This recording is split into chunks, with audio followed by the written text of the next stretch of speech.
and I forgot. So we're going to pick up from there. Okay, so guys, again, qualitative data is okay,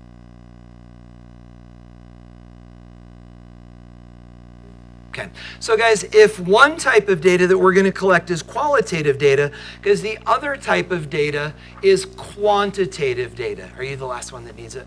Oh, you got it? Are we done? Let's take a look. So guys, the other type of data that we collect is what is called quantitative data. And I know that because we talked about the root word of qualitative, some of you now may be thinking about the root word for quantitative. So what is the root word for quantitative data? Quantity, sure. So now we're talking about quantities. And when we talk about quantities, what we're talking about is actually measuring things. So these are actually derived from measuring or counting. How much of something do we have? But guys, here's the trick, and this is what makes this a little tricky at times. Guys, when we make quantitative observations, two things have got to be true. They have always got to be appropriately accurate, and they always have to include units. And that's what we need to talk about for the rest of the day. Once you understand this idea of appropriately accurate, you will then be ready to head next door and actually start making some quantitative and also qualitative measurements. But guys, we're going to spend the next few minutes helping you understand what does appropriate accuracy mean.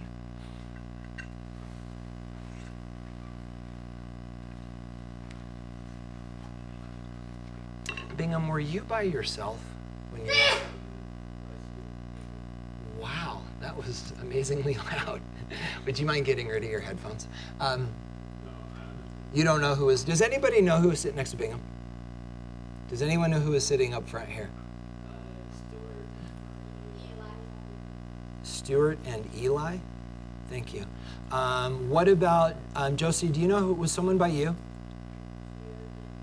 Geo did transfer classes. Okay, Edgar, how about by you? Do you know? Was there anyone back there? What about middle back, right back here? Was there anyone back there? Does anyone know who it was? Were you by yourself? Who was sitting next to you? Oh, you already wrote him in. Thank you. Okay. And then Hank, were you by yourself? You said you were? Okay. I think that's... Okay, we'll start from there. Okay.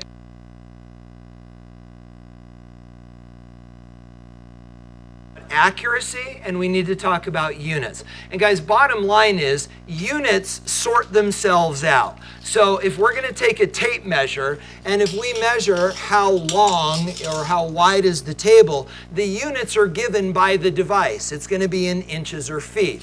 Same thing if we want to measure the temperature of something. This is a Celsius thermometer, and it tells us the units are Celsius. So the units are typically given on the device. The question that we need to talk about is how do we represent appropriate accuracy? And we're going to do a deeper dive on that, and then we'll be ready to go. So guys, when we talk about appropriate accuracy, what we're talking about here is actually making measurements that are in keeping with our ability to measure well. The tricky bit, and this is what makes this hard, is the accuracy that we are allowed depends on how we make the measurement. So what you're going to find out is we're going to make quantitative measurements in two different ways. And the rules are different depending on how we make these measurements. Now guys, just so you know, the first rule is like stupid easy. The second rule is tricky. So we're going to start easy and then we're going to make this a little more in depth. So you ready? Guys, there are two different ways that we can make measurements. So it goes like this. You guys have all stepped on a bathroom scale, right? And you step on a bathroom scale to find out how much you weigh. And when you look down between your toes to figure out how much you weigh, depending on the scale that you have at home, what kind of information are you going to see? How is that information communicated to you? Well, it will be in pounds. Those are the units. But depending on the type of... Go ahead. It's either going to be like digital Good. and a number. Good. Or, what's the other one? A dial. A dial and a needle, right? So guys, if you step on one type of scale, and you said that very well, if you step on one type of scale, you're going to see a number, 189.2, and that's what you weigh. But guys, the other type of readout that you might see is either a dial with a needle, kind of like the speedometer in your car, or it could be a fixed needle with something that spins underneath it. Those are completely different ways of making measurements, and you've got to understand how to handle them differently. So guys, the first one is a digital measurement. So when we make digital measurements,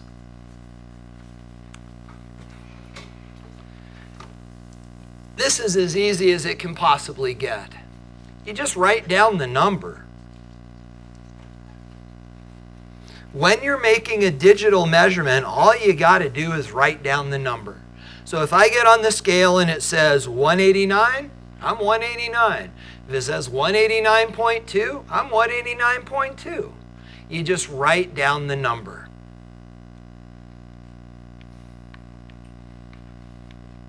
But guys, it's a lot harder if you don't have a digital readout.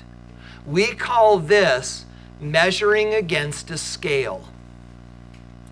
And guys, when we say scale, we don't mean bathroom scale. When we say scale, what we're actually talking about are things like this. This is a scale.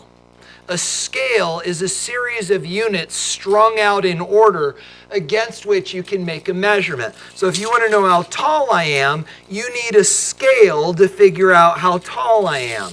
If you want to know how warm I am, you need a scale to figure out the temperature. So guys, these are called scales. And when you make measurements against a scale, the rules are completely different. So I'm just going to give this to you without you probably understanding it, but after I explain it, this is going to make good sense. So guys, this is the rule. When you measure against a scale, and please, as you write this down, if you're writing this down going, what does that mean? Just write it down and I'll help you understand it. So guys, when you measure against a scale, you will always estimate 1 decimal place past the accuracy of the scale. Again, you will always estimate 1 decimal place past the accuracy of the scale.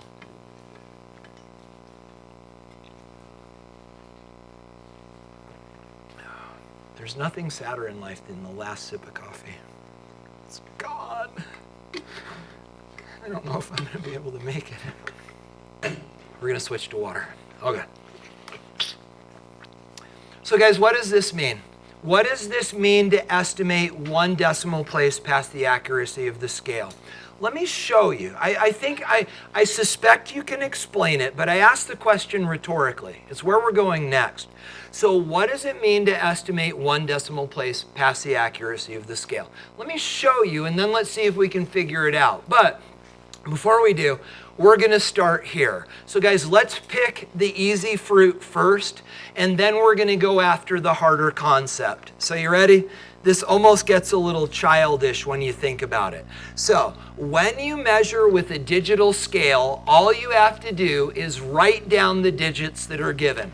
So for example, you walk into lab and there's a bunch of pennies sitting on a balance, and you look at the digital readout and the balance says 125.30. Guess what you're going to write down? 125.30. Guys, that's what it means to simply record the digits as given. So if you grab a thermometer and the thermometer says 37.0, guess what you're going to write down? 30. You get the idea, right? This is where it gets harder. What if, instead of having a digital display, what if, and I would encourage you not to try to write this stuff down, just watch. What if you have a digital display? How do you now make measurements? And guys, remember the rule. We estimate 1 decimal place past the accuracy of the device. But the question then becomes, the thinking then becomes, what is the accuracy of the device? So guys, watch. Here is a measuring device. Understand that the zeros are typically not given. So this is 0 centimeters and that is 10 centimeters. So guys, watch my hands. What is the accuracy of the device? 10. This measures in tens. So if this thing measures in tens, we are going to estimate 1 decimal place below the accuracy of the device. So if it measures in tens, we are going to estimate to the ones. It measures in tens, we estimate to ones. So what does that mean? Well, guys, this is where you've got to get creative.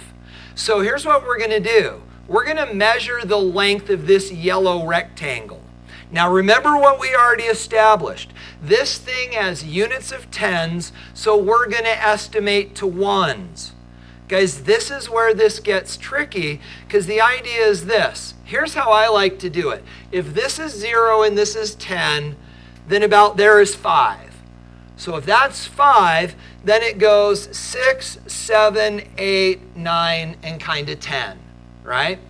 So we are going to estimate to the ones place. So how long do you think that yellow thing is in whole centimeters, in ones? Is it 6? No, it's bigger than 6. Is it 7? No, 8? 9? What about 10? You know it ain't 10. So could we say as a group that it's 9 centimeters long? Now here's the deal, guys. Would you be willing to stake your life on that thing being 9 centimeters long? No, it's an estimate. It's an educated guess, and that's the best that we can do, because if this thing measures in tens, we can only estimate to ones, and we're going to go it's about 9 centimeters long. But it's about 9 centimeters long, and we are going to, in this activity we're going to do, you're going to circle that digit, meaning that it's an estimate. Let's try another example. Guys, now we have a better scale. Think through this with me. What are the units of this scale? Ones. So if the units for the scale are ones, what is a tenth of 1? 0.1, a tenth. So guys, if it measures in ones, we are going to estimate to tenths. Now watch. So here's another stick. And this measures in ones, so we're going to estimate to tenths. So you ready? How long is the stick? Is it 8? Is it 9? What is it? Well, it's 8. And guys, are you confident of the 8? Not perfectly, but do you know it's going to be in the order of 8? It's not 9 and it's not 7. We're confident of the 8. We know it's somewhere around 8. And I would be willing to stake my life on the idea that it's 8. Not exactly 8, but it's in the range of 8. And now we're going to estimate another place. So again, this might be 8.5. What would you call it? 8.656. I said 8.6. But guys, here's the trick. Are we confident of the 8? Oh yeah. Are we confident of the 6? No, that's an estimate. So we estimated 1 place below the accuracy of the device. That is our estimated digit, and we'll circle it. Is it making more sense? Let's do it again. Now guys, we have an even better scale. What are the units of the scale? Tenths, right? Some of you may know that they're called millimeters, but we're going to call them tenths of a centimeter. So guys, now the units for this are tenths. So here's another stick. This thing now measures in tenths. So if it measures in tenths, what are we going to estimate to? Hundredths. So guys, now we got to zoom in. So we got to estimate to hundredths. So guys, what would we be willing to stake our life on? 7 point... So here's 7.5, 7.6. Guys, I'm feeling really good about 7.6. I know that this is going to be 7.6. but 7.6 what? 5? 7.6, 7, 6, 4? Guys, I went with 4. Who's right, you or me? We don't know. It's an estimated digit, and that's the point. That we could be estimating differently. We're all going to agree on the 7.6, and then this estimated digit is our best guess, but we all could get different numbers within reason. Do you get the idea? Questions about this concept? This is the big idea for the day. You're good? Because I'm about to throw you a curveball. You good? Okay. So guys, let's go back here then. And remember, we're circling estimated digits. What about this? So guys, we're going to go back to the same scale that we used in example number 2. Tenths. What do we do with this? Yeah. So guys, the idea is this. It measures in ones, we estimate to tenths, and that's 9. But now we go 1 decimal place below 9, and we're looking for tenths. How many tenths are there? None. But we need to communicate to the world that we looked for tenths and didn't find any. The way we do that is by saying 9.0. Do you see that distinction? That is still an estimated digit, so we will circle it. But if we're looking for that smaller fraction and don't just find any, it's important to put the 0, because if we don't put the 0, your reader won't know that you looked for tenths. That's a little tricky. Are you guys okay? You're good? Okay. So guys, this then is what we're going to do today. You're done taking notes. If we can, well, and let's make sure. Do you have any clarification that you need on this? Please ask if you do. You okay? Okay. So guys, this then is what we're going to do today. Don't write this down, just listen. So guys, we're going to go to lab. You've never been in my lab before. We have not done lab safety yet. All of this will make more sense later, but we're still going to go to lab. Don't put your notebooks away, you still need them. Guys, here's the deal. Remember Wednesday when we talked about this idea of childishness and putting that behind us? Guys, one of the indicators of a person that's stepping out of that childish mindset and into adulthood is actually what is called, ready, it's big, but let me explain it to you, context-appropriate behavior. What that means is that adults are able to look at the surroundings around them and say, given the environment that I'm in, this is what it looks like to behave appropriately in that context. And guys, adults can do that, and many times little kids can't. So, when you are in lab, let me help you understand what context-appropriate behavior looks like. Guys, first of all this, and this is why you're going to love lab. You're going to be working with other people. You don't have to, but I would strongly encourage it. When you get over there, and it doesn't have to be a person you're sitting next to, find those people that you can work with well and work together. It's a very, very social space, but it's not a playground. Guys, if things go wrong in lab, they happen fast, and as a result, we need to stay focused. Now, guys, while you're over there, what you're going to see is there's a lot of stuff spread out in the lab that's actually not for you. Honestly, the lab is a mess because Miss Call and I order stuff in over the summer, and we haven't had a chance to put it back yet. So as you're working through the lab, please just stay at the stations and don't be playing with other stuff. So, guys, as you're working through there, you're going to run into some lab equipment. One of the things that you're going to see is a balance, like that thing I showed you with the pennies on it. Guys, get used to this.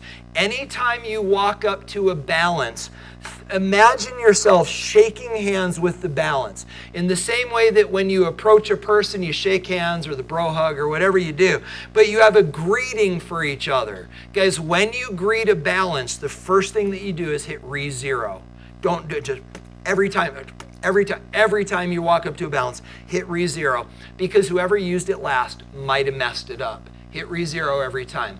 So guys, after you re-zero a balance, the other thing you need to know is you never put liquids on a balance. They can actually hurt the electronics of the balance.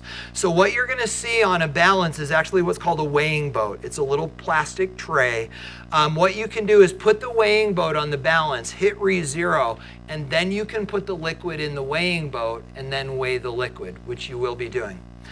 Second piece of lab equipment you're going to see is a pH meter. Some of you know about acids and bases, and low pHs are the acids and high pHs are the bases. Well guys, over in lab, you're actually going to be figuring out the pH of oven cleaner. First of all, don't get it on you, it hurts. But guys, these pH probes are very, very sensitive. So when you're using a pH probe, never leave it in the oven cleaner. So what you're going to do is you're actually going to find it in a beaker of distilled water, which is pure water. Take it out of the distilled water, put it in the oven cleaner, take the reading, and then please put it back. If you leave it in there, it'll hurt the probe. And then guys, finally this, over in lab, you're going to be using what is called a micrometer. It is a very, very accurate ruler. In order to use this, what you want to do is start by gently closing the jaws and then hit the re-zero button, and then you can open them up and make the measurement. You get the idea? Okay. So guys, with that said, this is your first activity of the year. When you are done with this today, you are not going to turn it in. You're going to put it in the activity section of your notebook. The class notes that you took today obviously can go in the class notes section of your notebook. This is an activity. Do not turn it in today. And I would encourage you not to take your notebook over to lab, so if you spill, you don't destroy everything. But guys, let me do a little bit of splaining. Oh, can I seriously not count to 3? That's sad. All right. So guys, the paper that I just handed you actually looks, oops, that shut off. Actually looks like this. So this is what you're going to see in lab. And actually, you're not going to be in my lab, you're going to be in Miss Call's lab. So in a minute, you're going to get up with this and a pencil. You're going to walk through my lab, through the door in the corner, and over to Miss Call's lab. And when you get over there, you're going to see 15 stations. Guys, do not do these in order or we're never going to get done. Bounce around to all the different stations. Don't do them in order. But when you get to a station, make sure you're recording the information on the line of the station. And then here's what you're going to do. You are actually only going to do the first 3 columns of this today. You may want to do something on there so you remember that. So guys, when you come to each station, first thing you're going to do is write down the name of the object that you are measuring. Not the measuring device, but the object. Then the second thing you're going to do is you are going to make qualitative observations. Remember, those are descriptions. But guys, for this activity, you may not mention color. This is gray, this is blue, this is orange, this is red. You can do better than that. So guys, color is off limits. Find other things to describe. Then guys, in the last column, the third column, you are going to make a quantitative measurement. Remember what you just learned. If it's a digital readout, record the numbers. If it is a scale, you're going to have to figure out the units of the scale and estimate a decimal place below it. But then notice what it says. Circle your estimated digit and don't forget units. So guys, when you're done today, you will have these 3 columns filled out, top to bottom, and then answer the question down at the bottom. Most of you will get done, which means you don't have any homework this weekend. If you don't get done with this, I have actually posted photographs of all of the stations on our website, and you can access the photos from home and finish this. So if you don't get done, you need to finish at home. This all needs to be filled out for Tuesday.